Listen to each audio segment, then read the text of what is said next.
பிளேட்டில் எவ்வளவு சாப்பிட முடியும் அவ்வளவு மட்டும் எடுத்துக்கோங்க. திருமணங்கள்ல மீதமாயிருக்கிற உணவு குப்பையில போறது ரொம்ப வேதனை. ஒரு பக்கம் உணவு வீணாகுது, மறுபக்கம் யாரோ ஒருத்தர் பசியோட இருக்கார். இந்தியாவில் ஒவ்வொரு வருடமும் உண்மையான கேள்வி, எத்தனை பேரோட பசி தீர்ந்தது? இஸ்லாம் தெளிவா சொல்றது, சாப்பிடுங்க, சாப்பிட வையுங்க, ஆனா ஒருபோதும் வீணாக்காதீங்க. உணவு வீணாகும் இடத்துல யாராவது பசியோட இருந்தா அது ஞாமத் இல்ல, அல்லாவின் முன்னாடி கணக்கா எழுதப்படும்.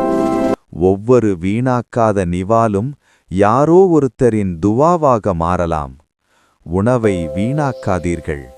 பசி ஒரு பாவமில்லை, வீணாக்க